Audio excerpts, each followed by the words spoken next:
할렐루야. 5월 11일 월요일입니다. 오늘 본문은 잠언 5장 1절서부터 23절까지 나와 있는 말씀입니다. 전에는 미처 생각도 못했던 일들을 지금 우리 생활에서 누리고 있습니다.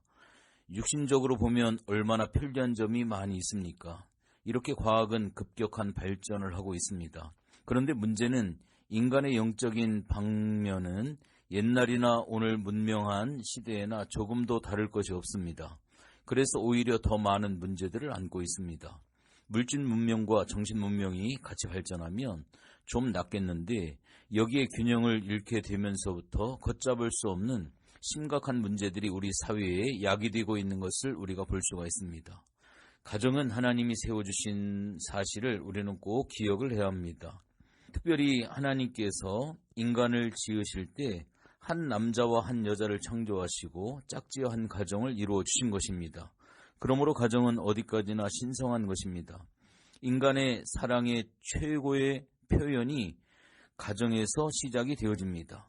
서로가 서로 신임하고 서로가 상대방을 위해서 전적으로 희생하는 사랑의 완성도 가정에서 이루어집니다. 그래서 성경은 부부의 관계를 그리스도와 그의 몸인 교회와의 관계로 표현을 하고 있습니다. 이것은 가정을 사랑의 원리에 의해서 영위되어 나가야 할 것을 가르친 말씀이라고 생각이 되어집니다. 특별히 가정은 사회와 국가의 기본 단위라고 말할 수 있습니다. 가정은 사회 질서의 기초가 되어집니다. 어느 사회나 어느 나라나 가정이 물러나고 가정의 질서가 파기가 되어지면 그 사회는 혼란에 빠지게 되어져 있습니다. 동서고금의 인류 역사를 살펴보면 어떤 문화나 어떤 민족이나 국가의 흥망성쇠가 가정의 도덕과 그 질서에 기인하는 것을 볼 수 있습니다. 가정의 도덕이 타락하고 물러난 사이치고 사회적으로 혼란을 초래하지 않은 것을 볼 수 없습니다. 주 79년 8월 24일 폼페이를 여러분은 기억하실 겁니다. 멸망해버린 폼페이시의 가장 두드러진 사실이 지금도 계속 발굴되고 있는데 그것이 무엇인지 아십니까? 음란이었습니다. 성경에도 나타나는 소돔과 고모라 성이 멸망하고만 원인이 어디에 있는지 아십니까? 한마디로 음란한 도시였습니다. 이렇게 귀하고 신성한 가정의 질서가 깨어지고 순결함이 없어질 때 가정의 행복은 없어지고 사회는 혼란에 빠지고 결국은 멸망을 면치 못하게 되는 것입니다. 그러므로 우리에게 주어진 신성한 가정을 잘 보존할 책임이 우리 모두에게 있는 것입니다. 우리가 본문을 통해서 특별히 9절서부터 14절까지의 말씀을 보면 두렵건대 내 존영이 남에게 잃어버리게 되며 내 수완이 잔인한 자에게 빼앗기게 될까 하노라. 두렵건대 타인이 내 재물로 충족하게 되며 내 수고한 것이 외인의 집에 있게 될까 하노라. 두렵건대 마지막에 이르러 내 몸, 내 육체가 쇠약할 때에 내가 한탄하여 말하기를 내가 어찌하여 훈계를 싫어하며 내 마음이 꾸지람을 가벼이 여기며 내 선생의 목소리를 청종하지 아니하며 나를 가르치는 이에게 귀를 기울이지 아니하였던고 라고 하는 말씀이 있습니다. 오늘날 이 말씀이 얼마나 바른 말씀일까요? 꼭 이대로입니다. 오늘 우리가 사는 이 시대를 흔히 성적 방황의 시대, 성개방의 시대라고 이야기를 합니다. 성의 제3혁명의 시대라고 이야기를 합니다. 이것은 외국의 이야기만이 아니라 우리나라에서도 심지어 10대에게서도 난륜의 생활을 자행한다는 그러한 뉴스 보도를 우리가 보기도 합니다. 소위 한때는 상황윤리라는 이론을 적용하면서 상황에 따라서 우리의 윤리의 기준이 달라질 수 있다라고 하며 형편에 따라서는 음행까지도 용납하고 합리화하려고 합니다. 그러나 우리가 조심해야 합니다. 만고불변의 하나님의 말씀을 분명히 들을 수 있는 영적인 귀가 있어야 합니다. 하나님의 말씀은 우리에게 경고합니다. 스스로 속이지 말라. 하나님은 만울의 여김을 받으신 하나님이 아니시니 사람이 심은 것이 무엇이든지 그대로 거두리라. 육신을 쫓아 심는 자는 육신으로 말미암아 썩어진 것을 거두고 성령으로 말미암아 영생을 거두리라 말씀하고 있습니다. 여러분들은 과연 무엇을 심고 계십니까? 육신을 쫓아 심습니까? 아니면 성령을 쫓아 심습니까? 이것은 매우 중요합니다. 바로 심어야 합니다. 음란을 심으면 멸망을 거둘 수밖에 없습니다. 순결을 심어야 내 가정, 내 자녀, 내 후손, 나아가서 내 민족, 내 국가가 축복을 받습니다. 따라서 내 영혼이 구원함을 받을 수가 있습니다. 예수님이 말씀하시기를 여인을 보고 음욕을 품는 자마다 벌써 마음에 간음을 행하였다라고 성경은 이야기를 합니다. 이 말씀은 우리의 마음을 깨끗이 지키라는 것입니다. 누구나 불결한 생각이 순간적으로 우리의 마음을 스치고 지나갈 수는 있습니다. 그러나 그런 음욕을 계속 마음에 품지 말라는 것입니다.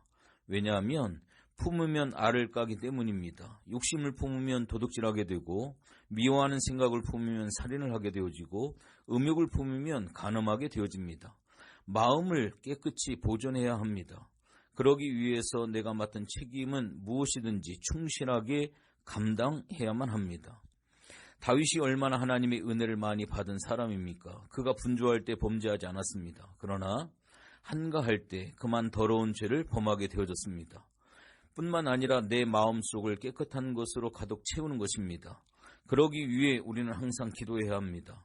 하나님의 말씀을 묵상하며 더러운 것이 틈타지 못하도록 해야 합니다. 그러므로 보고 듣고 읽는 것도 조심해야 합니다. 오늘 본문의 말씀 8절에 이러한 말씀을 하고 있습니다. 내 길을 그에게서 멀리하라. 그의 진문에도 가까이 가지 말라. 라고 하는 말씀을 하고 있습니다. 남녀의 관계는 전기로 말하면 양극과 음극, 즉 플러스와 마이너스와 같아서 서로 가까이 하다 보면 자신도 모르는 사이에 끌리게 되고 뜻하지 않았던 일이 생기기가 쉽습니다. 처음부터 그럴 생각은 아니었지만 지나는 동안에 자기도 어떻게 알 수 없는 자리에 들어가는 수도 있습니다. 그러므로 미리 조심을 해야만 합니다. 오늘 본문의 말씀 22절에 있는 것처럼 악인은 자기의 악에 걸리며 그 죄의 줄에 매인다 라고 이야기를 하고 있습니다.